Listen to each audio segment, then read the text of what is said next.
Assalamualaikum warahmatullahi wabarakatuh. Siang begini di saat puasa pastinya lapar. Pasti. Selamat ketemu kembali dengan saya Peci Miring Ahmad Bahar. Saya juga tergelitik tuh membahas soal Gus Fuad Pleret yang konon katanya akan dikeroyok oleh sekelompok orang atau segerombolan orang. Saya sih tidak berpihak kepada siapa yang mengeroyok atau siapa yang dikeroyok. Saya tidak berpihak. Tetapi begini ya, setelah saya lama juga sih melihat video-video Gus Fuad ini, memang kadang-kadang banyak menyentil kelompok-kelompok tertentu yang menurut saya maksud dan tujuannya itu. Sebab kalaulah sebagai pendakwah memang kita harus bijak. Ya sesungguhnya selalu saja setiap pendakwah ada kecenderungan menyebutkan bahwa dirinya yang benar dan kelompok sono yang salah. Saya kira inilah awal mula dari adanya kasus pengeroyokan terhadap Gus Fuad ini. Saya tidak tahu tepatnya sudah terjadi pukul memukul atau apa, saya tidak tahu. Bahkan konon kelompok sana yang melakukan penyerangan, tetapi katanya malah yang melapor ke polisi. Wallahu a'lam, karena saya tidak berada di lokasi dan saya juga tidak ingin tahu hal-hal yang seperti itu, yang sangat detail itu nggak mau tahu saya. Tetapi ini sekedar saran saja. Memang kadang-kadang saya melihat kalau dalam bahasa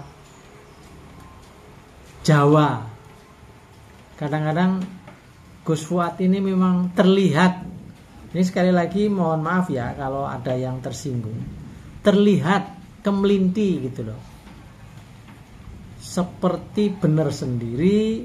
Ya mungkin memang benar, tetapi kalau benar sendiri kan nggak boleh. Bener kok sendiri, bener ya rame-rame dong. Jadi dari berbagai podcastnya, saya merasa memang ada yang kurang pas lah dari tutur kata dan adab dari Gus Fuad itu. Di sisi mana? Ya itu tadi, kesan kemelinti itu kelihatan. Jadi kalau tidak ada asap, katanya tidak ada api. Tidak mungkin ada orang ingin melakukan penyerangan kalau tidak ada hal yang menyinggung mereka, tidak ada hal yang membuat mereka kesel, membuat mereka marah, membuat mereka tersinggung. Jadi pasti ada sebabnya. Dan salah satu sebabnya saya kira juga adalah ucapan-ucapan dari Gus Fuad yang kadang-kadang memang membuat telinga ini merah. Telinga saja merah, apalagi di dalam telinga, yaitu masuk ke dalam hati sanubari ini, mendengar, memikirkan, kemudian marah. Jadi menurut saya, apakah wajar orang marah? Ya kalau orang marah di mana-mana wajar. Nggak ada orang marah nggak wajar. Orang marah karena tersinggung, terprovokasi, dan yang lain. Jadi saya kira sekali lagi, apakah tidak ada pilihan-pilihan kata yang, dan saya kira juga ada hal-hal yang kadang-kadang juga istilahnya keterlaluan ya, memuji-muji siapa itu ya. Kalau Gus Fuad kan sering memuji mungkin ustadznya atau kiainya atau duriyahnya. Ya pastilah kalau kita keturunan siapa ya pasti kita akan memuji-muji yang menurunkan kita. Tetapi kalau itu kemudian dipublish dan kemudian diakhiri atau disela-selai sesuatu pembicaraan atau omongan atau sentilan yang menyinggung perasaan orang lain, ya tidak bisa disalahkan kalau kemudian kelompok orang lain itu marah gitu. Dan kalau marah ya seperti itu yang terjadi. Nah kalau sudah begini, ya mohon maaf, ada kelompok banser, ada kelompok penjaga keamanan atau santri, ya itu akhirnya kelihatan akan terjadi namanya sukuisme, KKNisme, kekeluargaanisme atau perkawananisme. Nah, kalau udah begini kan melibatkan banyak pihak, melibatkan banyak orang. Dan kalau sudah melibatkan banyak orang, ya bagaimana ya? Tapi saya melihat para kiai-kiai yang host, kiai-kiai yang, ya saya contoh lah misalnya Kiai Makmun Zubair atau yang lain-lain yang sudah punya pesantren yang besar, yang kok rasa-rasanya jarang ya kejadian seperti yang dialami Gus Fuad ini. Ada sekelompok orang yang berani masuk kemudian langsung melakukan penyerangan. Rasa-rasanya agak jarang banget lah. Mungkin juga Kiai Khalil Bangkalan atau ayahnya Gus Dur atau siapa aja lah. Kok rasa-rasanya agak aneh dan agak enggak masuk di akal kalau ada seorang kiai atau ustadz sampai diserang. Jadi ini pasti ada hal-hal yang tidak beres. Dan ketidakberesan itu kalau boleh nih, kalau boleh, yaitu soal kemelinti itu loh. Soal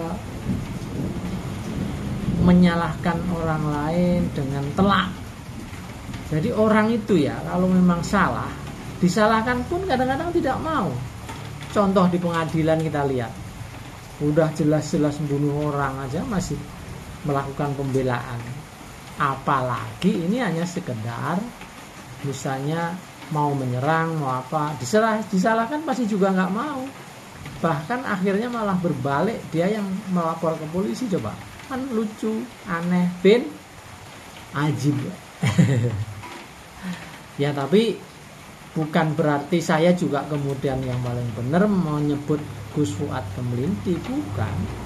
Yes, kalau orang memang perilaku actingnya seperti itu, masa kita nggak boleh mengatakan kalau itu seperti kemelinti. Coba kalau kita ini nih, kita riset nih, wah gaya pakai riset segala. Istilahnya kita minta pendapat umum, pendapat tentang Gus Fuad. Jangan hanya santri Gus Fuad yang jawab atau penggemarnya, tapi masyarakat umum coba lihat videonya, sering-sering lihat videonya. Coba saksikan apa benar kata-kata saya ini bahwa memang Gus Fuad sering bersikap, bertindak dan berperilaku seperti kemelinti. Kalau nggak boleh disebut kemelinti, seperti lo ya, artinya ya mirip, artinya ya persis. Jadi gitu ya, ini tawaso bil haq, tawaso bis sabar. Moga-moga semua pihak, moga-moga para pihak itu bisa memahami dan mengerti. Saya Peci Miring Ahmad Bahar. Assalamualaikum warahmatullahi wabarakatuh.